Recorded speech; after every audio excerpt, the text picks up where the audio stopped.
মির্চির বিশেষ নিবেদন Times of পুরাণ।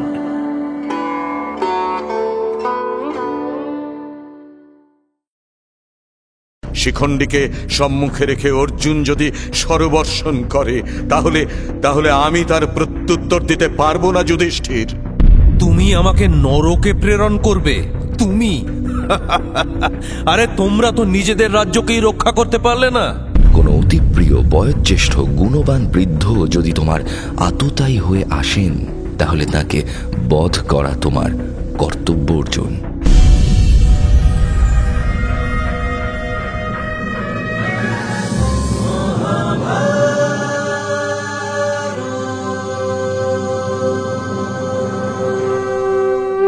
মহাভারত চিরকালের চিরনতুন। মহর্ষি বেদব্যাস রচিত মহাকাব্য মহাভারতের বাংলা অনুবাদ করেছেন হরিদাস সিদ্ধান্ত বাগীশ, কালীপ্রসন্ন সিংহ, রাজশেখর বসু সহ অনেক বিদগ্ধ পণ্ডিত। সেই সব জনপ্রিয় অনুবাদ এবং প্রচলিত ভাষ্যকে ভিত্তি করে সহজ ভাষায় মহাভারতের নাট্যরূপ দেওয়া হল শুধুমাত্র আপনার জন্য। প্রযোজনা প্যাস্টেল এন্টারটেইনমেন্ট। ভীষ্মের পরাক্রমে রক্তনদীর স্রোত বইছে কুরুক্ষেত্রে। মিত্র রাজাদের প্রাণে বাঁচাতে যুদ্ধ ত্যাগ করতে চাইলেন যুধিষ্ঠির। মোহমুগ্ধ অর্জুন এবং বিপন্ন পাণ্ডবদের রক্ষা করতে এবার সুদর্শন চক্র হাতে নিয়ে ভীষ্মবধের উদ্দেশ্যে ধাবিত হলেন কৃষ্ণ স্বয়ং। সুদর্শনধারী কৃষ্ণকে সামনে দেখে অস্ত্র ত্যাগ করে মৃত্যুর প্রতীক্ষায় নতমস্তক হলেন ভীষ্ম। তারপর রাজা ভগদত্ত, সর্বশক্তি দিয়ে ভীমসেনকে আক্রমণ করো। ভীম যেন প্রাণ নিয়ে ফিরতে না পারে। যথা আজ্ঞা সেনাপতি ভীষ্ম। ভীমসেনের ভবলীলা আজ সাঙ্গ হবে, আপনি নিশ্চিন্ত থাকুন। ভীমসেন সাবধান, আজ তোমাকে যমলোকে পাঠাবো আমি, প্রস্তুত থাকো। আমি ভীমসেন, আমাকে যমলয়ে পাঠানোর আগে নিজেই সেখানে বিরাজ করবে রাজা ভগদত্ত। তোমার আজ শিরচ্ছেদন করব আমি। মূর্খের প্রলাপ বন্ধ করো ভীম, এই বানটাই তোমার কালান্তক হয়ে দাঁড়াবে। নাও, একে রোধ করে দেখাও।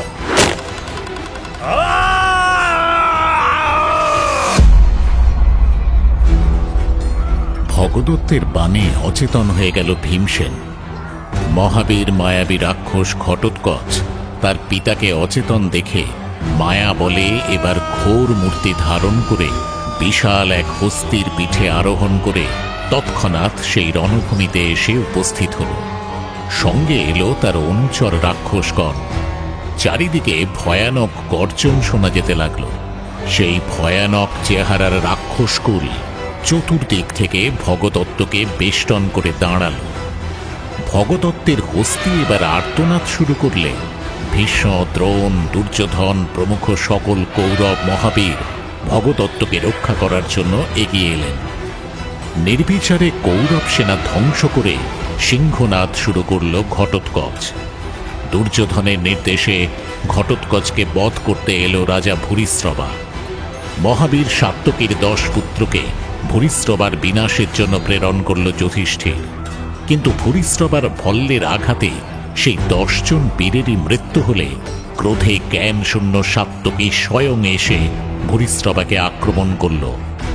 দুজনেরই রথ, সারথি, অশ্ব বিনষ্ট হলে ভীমসেন সাত্যকীকে এবং দুর্যোধন ভূরিশ্রবাকে রথে তুলে নিল। সাত্যকী এবং অর্জুনের শরাঘাতে কৌরব পক্ষের 25,000 মহারথ নিহত হল। পিতামহ, গুরুদেব, আপনার স্বয়ং যেখানে যুদ্ধ করছেন সেখানে একটা মায়াবী রাক্ষসের এত ক্ষমতা হয় কি করে? আমার তো মাঝে মাঝে তোমাকেই মোহগ্রস্ত রাক্ষস বলে মনে হয় দুর্যোধন। আমি এবং সকল মুনি ঋষি আমরা প্রত্যেকে তোমাকে বলেছিলাম না বাসুদেবের সঙ্গে বিরোধ করো না? তুমি মোহবশে এ কথা শোনোনি দুর্যোধন। তার ফল তো তোমাকে ভুগতে হবেই।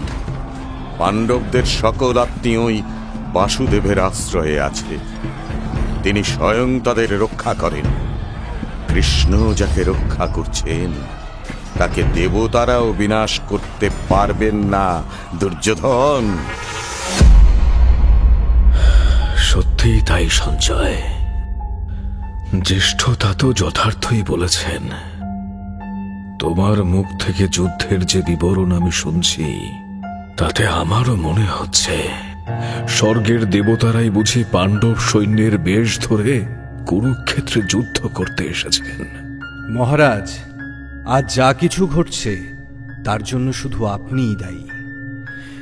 আজ আর হাহাকার করে কি হবে মহারাজ? নিজের কর্মের ফল আপনি নিজেই ভোগ করছেন রাজন।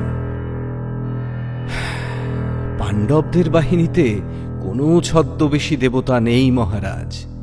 পাণ্ডবরা সকলেই দেব আশ্রিত। ওদের শক্তি হল দৈবী শক্তি। ওরা নিজেরাই দেবতার অংশ।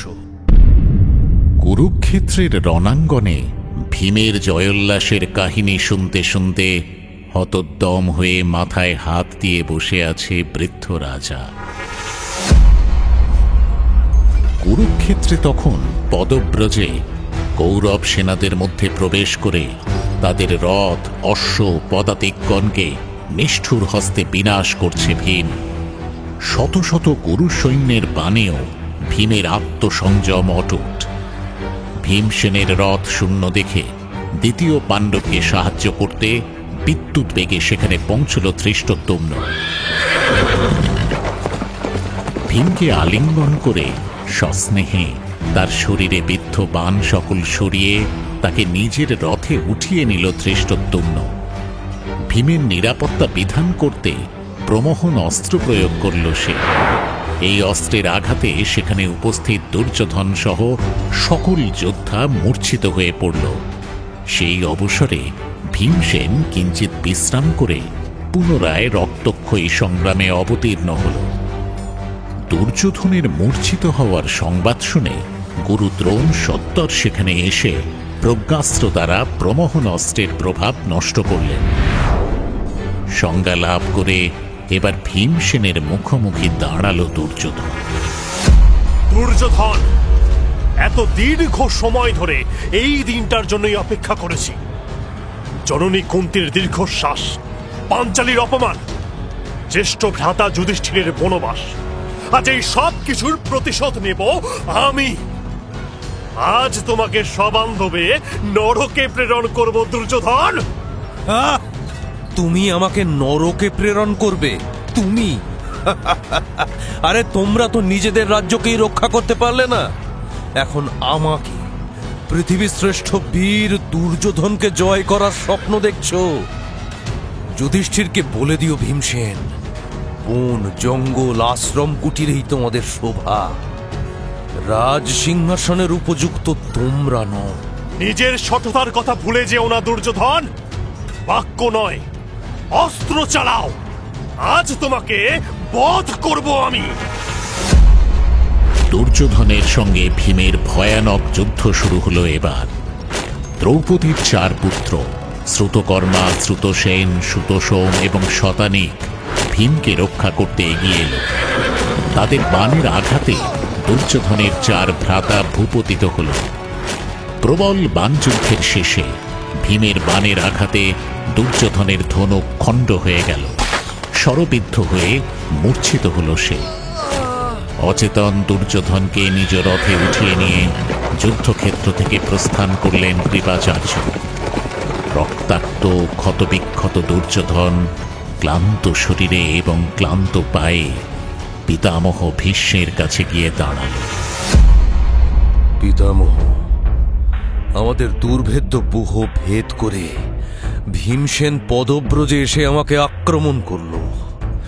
তার ক্রোধ দেখে আমি হতচেতন হয়ে পড়লাম। আমার মনোবল ভেঙে পড়েছে পিতামহ। কিছুতেই আমি শান্তি পাচ্ছি না।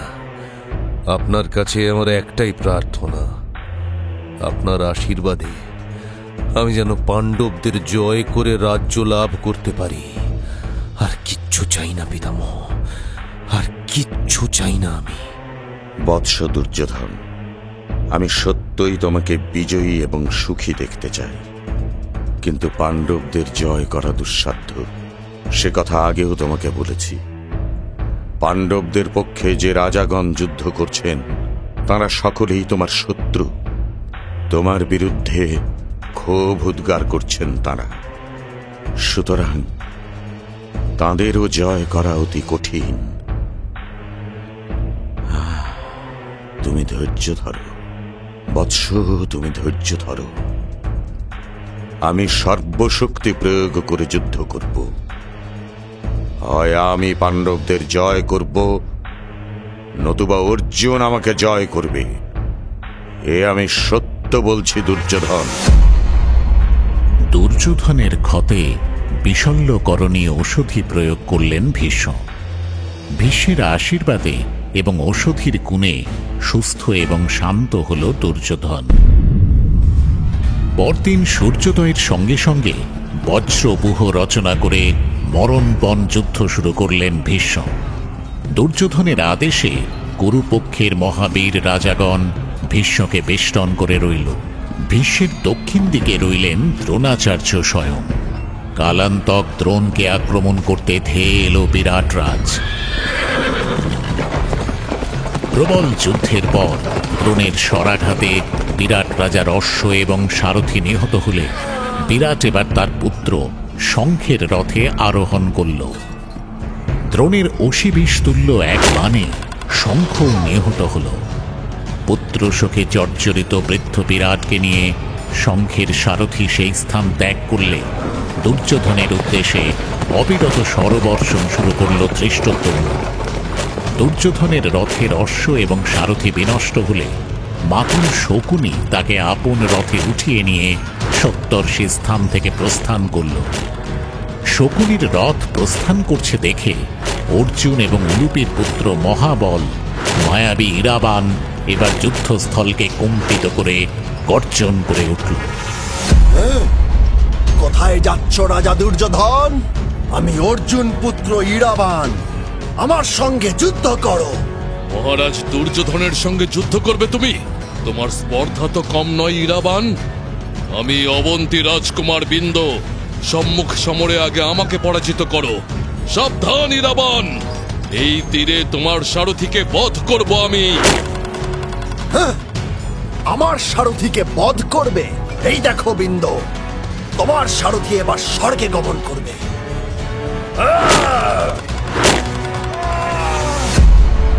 ইরাবানের স্বরে বিন্দের সারথি নিহত হলে উদ্ভ্রান্ত চারটি অশ্ব বিন্দুকে নিয়ে বহু দূরে পলায়ন করল।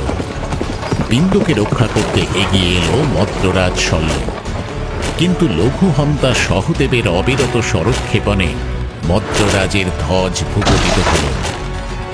ওপরে একটি স্বর শল্যের দেহ ভেদ করে গেলে রথের মধ্যেই অচেতন হয়ে পড়ল সে। প্রবল পরাক্রান্ত সহদেবের সম্মুখ থেকে মদ্ররাজকে নিয়ে তড়িৎ গতিতে প্রস্থান করল তার সারথি। মদ্ররাজ শল্যের নিরাপত্তার দায়িত্বে থাকা শকুনির 6 ভ্রাতার সঙ্গে এবার ইরাবানের প্রবল যুদ্ধ শুরু হল। গজ, কবাক্ষ, বৃষক, চম্বার্ণ, আর্যক ও শুকের সঙ্গে একা ইরাবানের প্রাণঘাতী সংগ্রাম শুরু হলে অর্জুন পুত্রের সুরক্ষায় নাগলোকের সৈন্যরা উপস্থিত হল।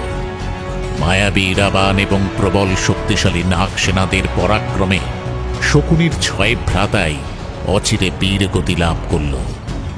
অনন্ত নাগের মতো বিশাল শরীর ধারণ করে কৌরব সেনাদের ত্রাস সৃষ্টি করল ইরাবান। ইরাবানের প্রলয়ঙ্কর মূর্তি দেখে কৌরব রাক্ষস অলম্বুসকে আহ্বান করল দুর্যোধন। প্রণাম রাজা দুর্যোধন, আমাকে আহ্বান করেছেন, কি করতে হবে আদেশ দে। অলম্বুস, অর্জুনের পুত্র মায়াবী ইরাবান আমাদের সৈন্যদের মধ্যে আতঙ্কের সঞ্চার করেছে। যে যেদিকে পারছে প্রস্থান করছে। ইরাবানের মায়া এবং শক্তির সঙ্গে কেউ যুঝতে পারছে না। কোনো মনুষ্য বীরের হাতে ওর পতন হবে না অলম্বুস। একমাত্র তুমি ওকে হত্যা করতে পারবে। ইরাবানকে বধ করো তুমি। যথাজ্ঞা রাজন, আমি এখনই ওই দুরাত্মা ইরাবানের ভবলীলা সাঙ্গ করে দেব। কুমার ইরাবান, সাবধান হন। আপনাকে বধ করার জন্য দুর্যোধন এক রাক্ষসকে নিয়োগ করেছে। কোন রাক্ষসকে আমি ভয় পাই না, আমি মায়া যুদ্ধ জানি। নাগসেনাগণ, কোন রাক্ষসের প্রভাবের কাছে তোমরা হার মেনো না, জয় আমাদের হবেই। সাবধান ইরাবান, তোর সকল স্পর্ধা আমি নষ্ট করব। আমাকে ভয় দেখাতে পারবি না তুই। দুরাত্মা রাক্ষস, অর্জুন পুত্রকে শাসন করবি তুই? তোর এত বড় স্পর্ধা! এই সম্মুখ যুদ্ধে তোকে আমি বিনষ্ট করব। ইরাবানের সঙ্গে অলম্বুস রাক্ষসে এক প্রবল মায়াযুদ্ধ শুরু হলো। দুজনেই পর্বত প্রমাণ দেহ এবং মায়াবী অস্ত্রশস্ত্র ধারণ করে কুরুক্ষেত্র রণাঙ্গনে কখনো দৃশ্য আবার কখনো অদৃশ্য হয়ে যুদ্ধ করতে লাগল।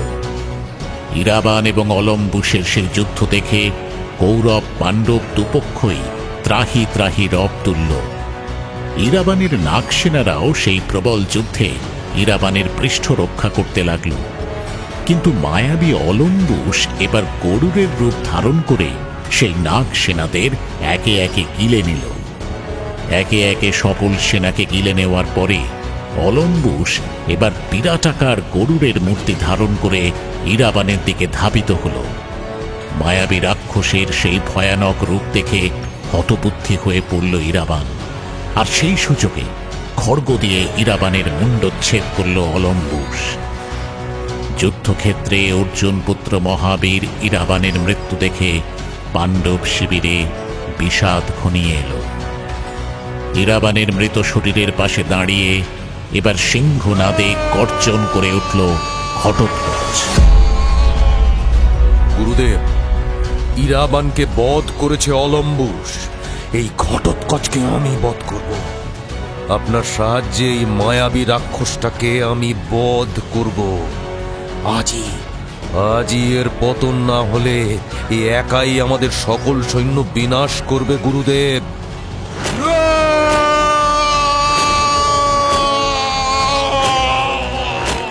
ঘটোৎকচের সরবর্ষণে তোমার রথ অন্ধকার হয়ে গেছে দুর্যোধন।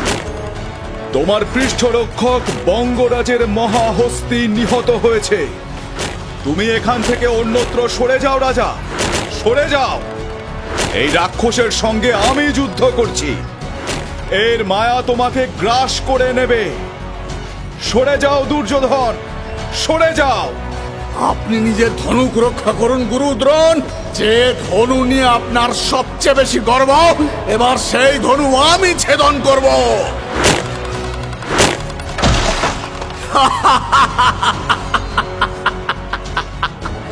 এই খণ্ডিত ধনুক নিয়ে কি করে যুদ্ধ করবেন মহাগুরু দ্রোণ? ঘটোৎকচের আক্রমণে বাহলিক, চিত্রসেন ও বিকর্ণ আহত হল।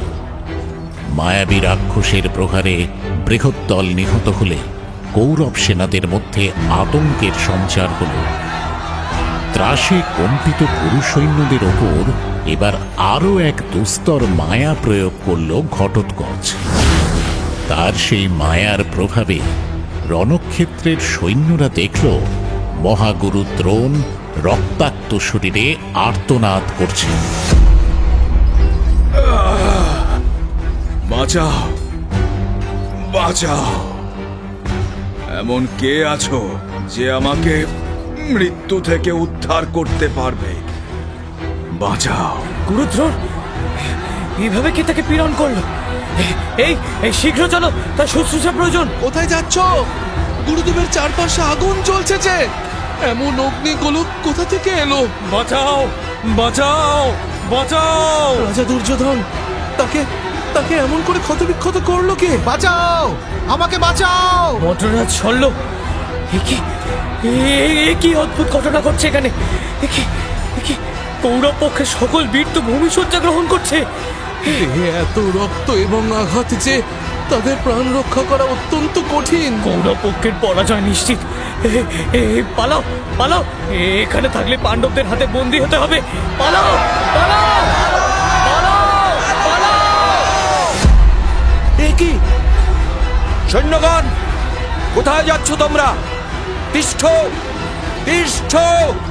আমি আদেশ দিচ্ছি, তিষ্ঠ, যুদ্ধ করো। আশঙ্কার কোনো কারণ নেই, যুদ্ধ যুদ্ধ করো। এ যা দেখছো সবই রাক্ষসী মায়া, এসব সত্য নয়। তোমরা অস্ত্র ধারণ করো। পিতামহ, আমাদের সেনাগণকে রোধ করা যাচ্ছে না। যুদ্ধক্ষেত্র ত্যাগ করে তারা প্রাণ ভয়ে পলায়ন করছে। এই অবস্থায় যুদ্ধ হবে কি করে? আমাদের কি পরাজয় ঘনিয়ে এলো পিতামহ? সৈন্য ব্যতীত যুদ্ধ হবে কি করে? বৎস দুর্যোধন, তুমি আত্মরক্ষা যত্নবান হও। যুধিষ্ঠির কিংবা তার অন্য কোনো ভ্রাতা অথবা কোনো রাজা ব্যতীত আর কারো সঙ্গে যুদ্ধ করো না। ঘটোৎকচকে বধ করতে না পারলে এই মায়ার অন্ত ঘটবে না। মহারাজ ভগদত্তকে আমি ঘটোৎকচের কাছে প্রেরণ করছি। তুমি সাবধানে থাকো দুর্যোধন। ঘটোৎকচের ওপর কৌরবদের আক্রমণ তীব্র হতে পারে এমন আশঙ্কা করে দ্রৌপদীর পুত্রগণ অভিমন্যু, চেদিরাজ এবং পিতা ভীমসেন স্বয়ং তার প্রহরায় নিযুক্ত হল। সেনাপতি ভীষ্মের নির্দেশে মহাবীর ভগদত্ত এবার সুপ্রতীক নামে এক বৃহৎ হস্তি বাহনে আরোহণ করে ঘটোৎকচের প্রতি ভয়ঙ্কর শক্তি অস্ত্র নিক্ষেপ করল। সেই অস্ত্রের তেজে পাণ্ডব সৈন্যগণ নিহত হওয়ার আগেই ঘটোৎকচ সেই অস্ত্রকে তার জানুতে রেখে দ্বিখণ্ডিত করে ফেলল। ভগদত্তের শক্তি অস্ত্র ব্যর্থ হওয়ার পরে ভীষণ মূর্তিতে দেখা দিল ভীমসেন। ভীমের শরবর্ষণে অনাথৃষ্টি, কুণ্ডভেদী, বিরাজ, দীপ্তলোচন প্রমুখ দুর্যোধনের 7 ভ্রাতার মৃত্যু হল।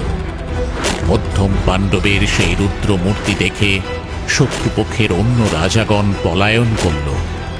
শোকাকুল চিত্তে এবার কর্ণের শিবিরে এসে দাঁড়ালো দুর্যোধন। পিতামহ ভীষ্ম, গুরু দ্রোণ, মদ্ররাজ শল্য এরা অনর্থক আমার শক্তি ক্ষয় করে চলেছেন। পাণ্ডবদের কেন বধ করছেন না তা আমি বুঝতেই পারছি না। গুরুদেবের সম্মুখেই ভীম আমার ভ্রাতাদের বধ করল, তিনি কিছুই করতে পারলেন না মিত্র। রাজা, তোমার পিতামহকে তুমি জানো না? তিনি পাণ্ডবদের স্নেহ করেন, তাদের দয়া করেন। তিনি দয়া। ভীম অর্জুনকে জয় করার মতো সামর্থ্য তার নেই। ভীষ্ম অস্ত্র ত্যাগ করে যুদ্ধ থেকে সরে যান, আমি তার সামনেই পাণ্ডবদের বধ করব। তুমি ভীষ্মের শিবিরে গিয়ে মিষ্ট বাক্যে তাকে অস্ত্র ত্যাগ করতে সম্মত করাও দুর্যোধন। কর্ণের কথায় ভীষ্মের শিবিরের দিকে অগ্রসর হল দুর্যোধন। দুঃশাসন, বিকর্ণ প্রমুখ ভ্রাতাও তার সঙ্গেই গমন করল। যুদ্ধ শেষে আপন শিবিরে বসে গভীর চিন্তায় মগ্ন ছিলেন মহামতি ভীষ্ম। সেবকগণ তার অস্ত্রশস্ত্র পরিমার্জন করছে। সেই ঘোর নিশীথে দুর্যোধনকে দেখে চমকিত হলেন ভীষ্ম। দুর্যোধন, এমন অসময়ে তুমি এই শিবিরে কেন এসেছো বৎস? পিতামহ, পিতামহ, আমাকে কৃপা করুন পিতামহ। কি কি হয়েছে দুর্যোধন? এত ব্যাকুল কেন তুমি?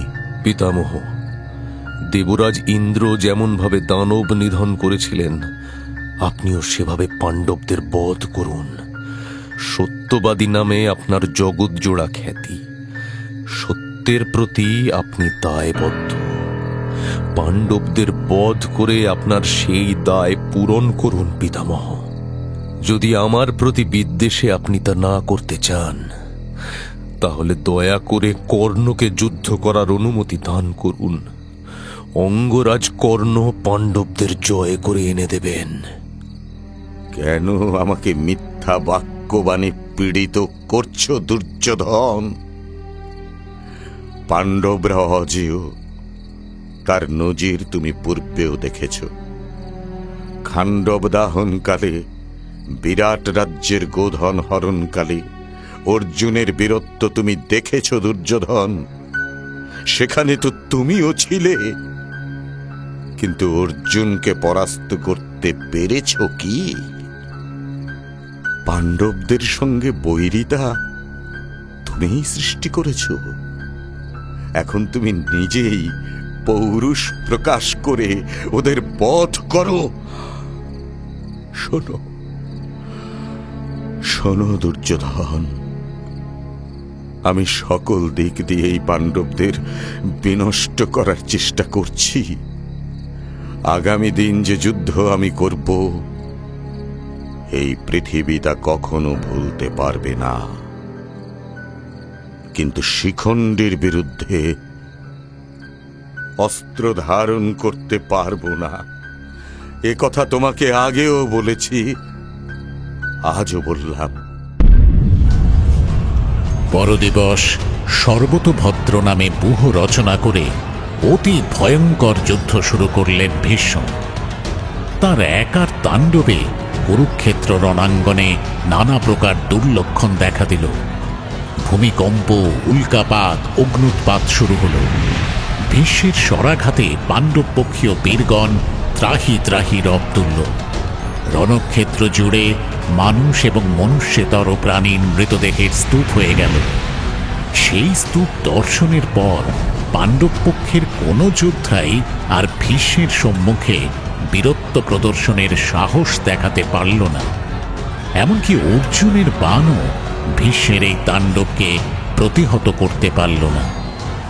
পাণ্ডব পক্ষের প্রবল ক্ষতি সাধনের পর ক্ষান্ত হয়ে সন্ধ্যায় আপন শিবিরে বিশ্রাম নিতে গেলেন ভীষ্ম। এদিকে হতোদ্যম শোকাকুল যুধিষ্ঠির কৃষ্ণের কাছে গিয়ে উপবেশন করল। মাধব, আমারই নষ্ট বুদ্ধির কারণে পাণ্ডব পক্ষের সকল বীর ধীরে ধীরে মৃত্যু মুখে পতিত হচ্ছেন। পিতামহ ভীষ্মের সঙ্গে যুদ্ধ করা আমার উচিত কর্ম হয়নি মাধব। পিতামহ আমাদের সৈন্যদের যেভাবে হনন করছেন, অদূরেই নিজেদের পরাজয় দেখতে পাচ্ছি কৃষ্ণ। মাধব, পিতামহকে জয় করা দুঃসাধ্য। এখন আমরা কি করব? তুমি পরামর্শ দাও কেশব, তুমি বলে দাও। ধর্মপুত্র, শোক করবেন না। আপনার সকল ভ্রাতাই দিগ্বিজয়ী বীর। এই পৃথিবীতে তাদের কেউ জয় করতে পারবেন না। কিন্তু অর্জুন বোধ হয় ভীষ্ম বধে অনিচ্ছুক। মহারাজ, আপনি আমাকে নিয়োগ করুন। অর্জুন আমার সখা, সম্বন্ধী এবং শিষ্য। তাকে অদেও আমার কিছুই নেই। তার জন্যই সম্মুখ সমরে আমি ভীষ্মকে বধ করব। ভীষ্মকে বধের যে প্রতিজ্ঞা অর্জুন করেছিলেন, তা পালনে যদি তিনি ব্যর্থ হন, তাহলে আমি সে কাজ করব মহারাজ। না না কেশব, তুমি অস্ত্র ধারণ করবে না বলে প্রতিজ্ঞা করেছ। আমার স্বার্থের জন্য তোমার প্রতিজ্ঞা আমি ব্যর্থ হতে দিতে পারি না কৃষ্ণ। তুমি যুদ্ধ করো না কেশব। জানো কৃষ্ণ, পিতামহ নিজেই আমাদের সময়কালে তার পতনের উপায় বলে দেওয়ার প্রতিজ্ঞা করেছিলেন। এখন কি সেই সময়কাল আসন্ন হয়েছে কেশব? তিনি নিজে উপায় বলে না দিলে তাকে জয় করার উপায় আমরা জানতেও পারবো না কেশব। আমাদের ক্ষাত্র জীবনের ধিক, পিতৃহীন বালকদের পালন করেছিলেন যে পিতামহ, আজ তারই বিনাশের কৌশল খুঁজছি আমরা। এখন বৃথা শোক করার সময় নয় মহারাজ। তাকে জয় করার কৌশল তার কাছ থেকেই ভিক্ষা করে আনতে হবে। চলুন মহারাজ, আর বিলম্ব করার প্রয়োজন নেই। কুরুক্ষেত্রে রাত্রি নামছে ধীর পায়ে। ঘোর অমানিশায় চারিপাশটা গাঢ় অন্ধকার হয়ে আছে। মাঝে মাঝে সৈন্য শিবিরের সামনে আগুন জ্বলছে। মশাল হাতে দাসদাসীরা তরিত পায়ে এই শিবির থেকে ওই শিবিরে চলাচল করছে। গাঢ় তমসার বুক চিরে যে আলো ভেসে আসছে, সেই আলোতেও পাণ্ডবদের মনের আধার দূর হল না। অস্ত্র এবং কবচ ত্যাগ করে মাথা নত করে ভীষ্মের শিবির অভিমুখে চলেছে পঞ্চপাণ্ডব। তাদের পথ দেখাচ্ছেন কৃষ্ণ স্বয়ং। স্তব্ধ শিবিরের দ্বার পেরিয়ে ভীষ্মের পালঙ্কের সম্মুখে মাথা নত করে দাঁড়ালো পঞ্চপাণ্ডব। মহামতি ভীষ্ম, বাসুদেবের প্রণতি গ্রহণ করুন। প্রণাম পিতামহ। যুধিষ্ঠির, এসো এসো পুত্র, এসো। সর্বংসহা বাসুদেব আপনাকে আভূমি প্রণাম জানাই। এই গভীর রাত্রে তোমাদের সদল বলে আগমনের কোনো বিশেষ হেতু আছে যুধিষ্ঠির? নিঃসংকোচে বলো পুত্র, যদি অতি দুষ্কর কর্ম হয় তাও করব আমি। বলো বলো পুত্র। পিতামহ, আমরা কিভাবে জয়ী হব দয়া করে আমাদের বলে দিন। প্রজাদের জীবন কিভাবে রক্ষা করব সে কথা বুঝতে পারছি না পিতামহ। আপনার বিক্রম যে আর সহ্য করতে পারছি না আমরা। যুদ্ধে আপনার ক্ষুদ্রতম দুর্বলতাও দেখতে পাই না। শুধুই মধ্যাহ্নের সূর্যের মতো এক ভয়ঙ্কর দাবদাহ চোখে পড়ে। এই সর্বজ্ঞ, আপনাকে জয় করার উপায় বলে দিন।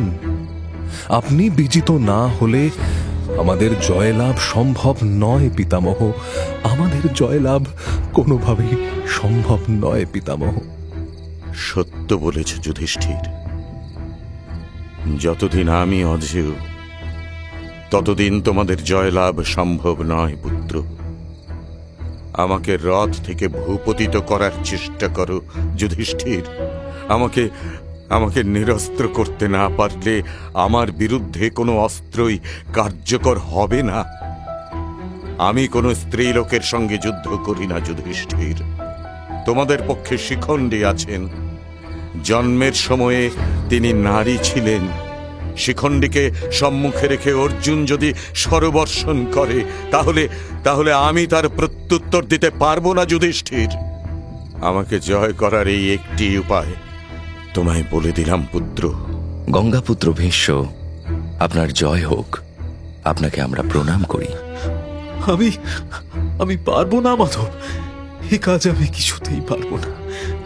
বাল্যকালে যাকে আমি পিতা বলে সম্বোধন করতাম, যার কোলে বসে ধুলি খেলা করেছি, যাকে দেখে সকল দুঃখ ভুলে যেতাম, সেই পিতামহকে কি করে বধ করব আমি মাধব? না, তিনি আমাদের সকলকে জয় করে নিন। আমরা বনবাসে থাকবো, সেও ভালো, কিন্তু এই কাজ করতে পারবো না কৃষ্ণ। আমাকে ক্ষমা করুন কেশব, ক্ষমা করুন। তুমি ভীষ্মবধের প্রতিজ্ঞা করেছ না পার্থ? এখন কেন বিপরীত কথা বলছো? তুমি যদি তাকে ভূপতিত করতে না পারো তাহলে পাণ্ডবদের জয়লাভ কখনো সম্ভব হবে না। পিতামহ ভীষ্মের নিধনকাল উপস্থিত হয়েছে। এবার তো তাকে যেতেই হবে অর্জুন। এর অন্যথা কখনো হবে না। কোন অতি প্রিয় বয়োজ্যেষ্ঠ গুণবান বৃদ্ধ যদি তোমার আততায়ী হয়ে আসেন তাহলে তাকে বধ করা তোমার কর্তব্য অর্জুন। শোক করো না পার্থ, প্রস্তুত হও। শোক এবং কর্তব্যের মাঝখানে দোদুল্যমান পাণ্ডবগণকে নিয়ে আপন শিবিরে প্রত্যাবর্তন করলেন কৃষ্ণ। অর্জুনের দায়িত্ব তিনি নির্দিষ্ট করে দিয়েছেন। পরদিবস সূর্যোদয়ের পর সর্বশত্রুজয়ী ব্যূহ রচনা করল অর্জুন। নিজের রথে শিখণ্ডীকে সম্মুখে রেখে যুদ্ধ শুরু করল সে। ভীম, অভিমন্যু, দ্রৌপদীর পঞ্চপুত্র, কেকয় ভ্রাতাগণ, সাত্যকী, ধৃষ্টদ্যুম্ন, মহারাজ বিরাট প্রমুখ বীর সেই ব্যূহের বিভিন্ন স্থানে অবস্থান করে অর্জুনকে রক্ষা করতে লাগল। অপর প্রান্তে কৌরব বাহিনীর সম্মুখে এসে দাঁড়ালেন ভীষ্ম। দুর্যোধন, কৃপাচার্য, দ্রোণাচার্য, ভগদত্ত, কৃতবর্মারা তার পশ্চাতে রইলেন। শিখণ্ডীকে সম্মুখে রেখে অর্জুন এবার স্বরবর্ষণ করতে করতে ভীষ্মের অভিমুখে অগ্রসর হল। শিখণ্ডীও তার প্রতি ভয়ানক মান সকল নিক্ষেপ করতে লাগল। শিখণ্ডীর দিকে এবার শান্ত দৃষ্টিতে চেয়ে দেখলেন ভীষ্ম। মৃদু হেসে বললেন, তুমি আমাকে যতই প্রহার করো শিখণ্ডী, আমি তোমার সঙ্গে যুদ্ধ করব না। তুমি জন্মসূত্রে শিখণ্ডিনী, এখনো তাই আছো। আমি কোন স্ত্রী লোকের সঙ্গে যুদ্ধ করি না। মহাবাহু ভীষ্ম, আপনার পরাক্রম সম্পর্কে আমি জানি। পরশুরামের সঙ্গে আপনার যুদ্ধের সংবাদও আমি জানি, কিন্তু আমার নিজের এবং পাণ্ডবগণের হিতের জন্য আমি আপনাকে বধ করব মহামতি ভীষ্ম।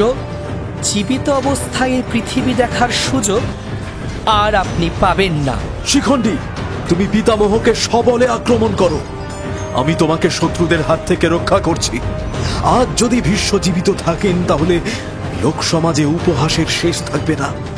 আপনি আমার প্রতি আস্থা রাখুন ধনঞ্জয়, আজ ওই প্রবীণ কুরু মহারথীর পতন হবেই। প্রলয়ঙ্কর যুদ্ধ আরম্ভ করেছে অর্জুন। তার শরাঘাতে কুরু শিবিরে হাহাকার পড়ে গেল, যেন একদিনের মধ্যে কৌরব সৈন্য ছত্রাখান করে দেওয়ার ব্রত নিয়েছে সে। কুরু বীরগণ, রাজাগণ, রথী, মহারথী কারোরই আর ধনুক উত্তোলনের মতো শক্তি নেই। এমন ভয়ঙ্কর পরিস্থিতি দেখে ভীষ্মের কাছে গিয়ে দুর্যোধন কাতর কণ্ঠে বলল, অগ্নি যেমন করে বন দগ্ধ করে, সেভাবেই অর্জুন আমাদের সৈন্যগণকে গ্রাস করে ফেলছে পিতামহ। ওর সঙ্গে ভীম, সাত্যকী, ধৃষ্টদ্যুম্ন ভয়ানক মূর্তি ধারণ করেছে। কৌরবদের আপনি রক্ষা করুন পিতামহ, রক্ষা করুন। রাজা, আমি তোমার কাছে প্রতিজ্ঞা করেছিলাম যে প্রতিদিন 10 সহস্র করে পাণ্ডব সেনা বধ করব।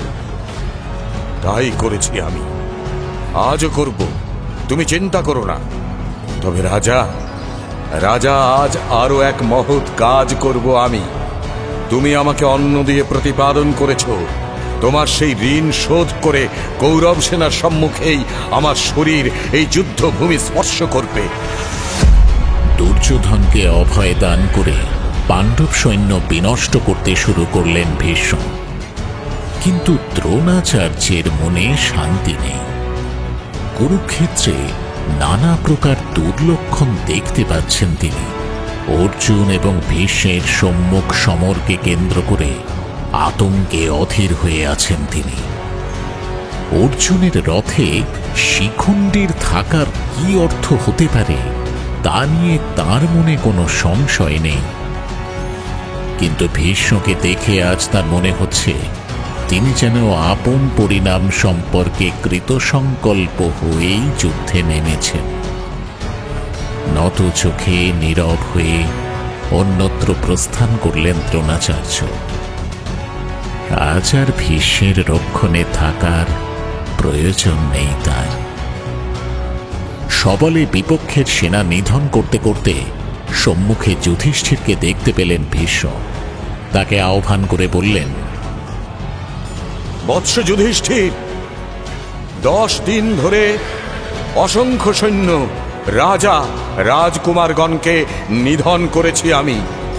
এবার আমার নিজের প্রতি নিজের অত্যন্ত বিরাগ জন্ম নিয়েছে। এই দেহটার প্রতি আর কোনো মমতা নেই আমার। আমি এবার বিরাম নিতে চাই।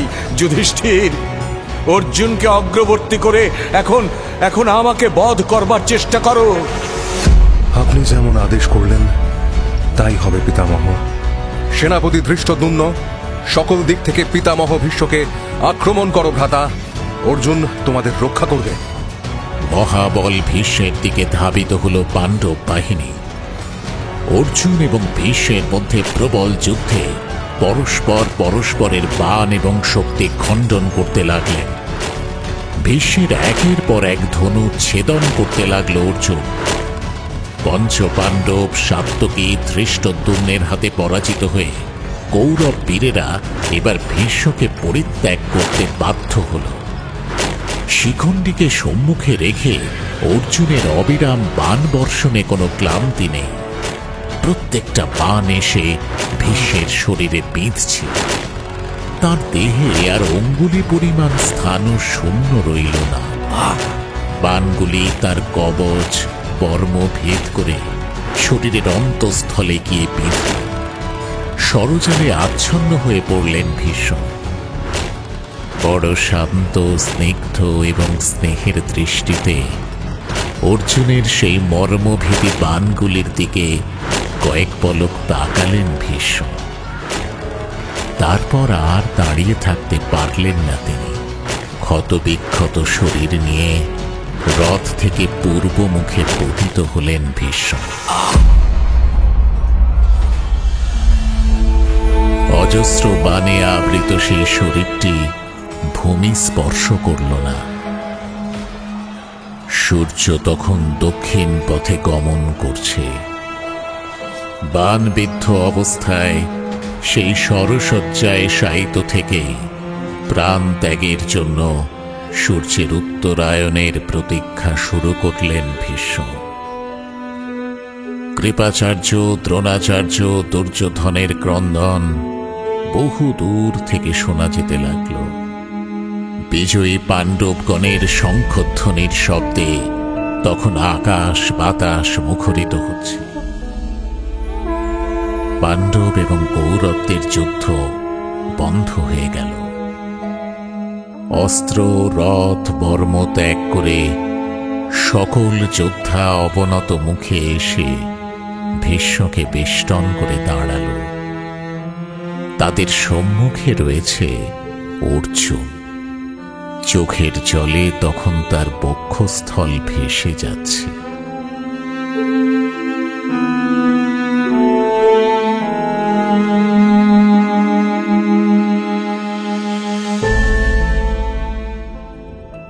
ভীষ্মের পতনের পর তাঁর অনুমতি নিয়ে যুদ্ধক্ষেত্রে প্রবেশ করলেন কর্ণ।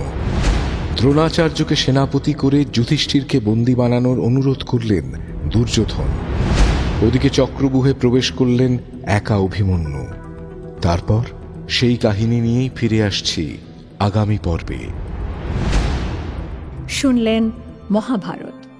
মুখ্য ভূমিকায় ব্যাসদেব, সঞ্জয় দত্ত, ভীষ্ম, উৎপল সরকার, কর্ণ, অগ্নি, দুর্যোধন, অনুজয় চট্টোপাধ্যায়, কৃষ্ণ, গৌরব তপাদার, ভীম, সুমিত কুণ্ডু, ভগদত্ত, প্রদীপ্ত চৌধুরী, ঘটোৎকচ, নীলেশকান্তি দাস, ধৃতরাষ্ট্র, মলয় দেবনাথ, সঞ্জয়, শঙ্কর চক্রবর্তী, বিন্দু, রামস্বরূপ গাঙ্গুলি, দ্রোণ, স্নেহাদ্রি শেখর দাস, যুধিষ্ঠির, সৌম্যাদিত্য মুখার্জি, অর্জুন, কৌশিক ব্যানার্জি, শিখণ্ডী, সৌনভ বোস, অলম্বুস, স্পন্দন দাস, সৈন্য, অভিক ঘোষাল।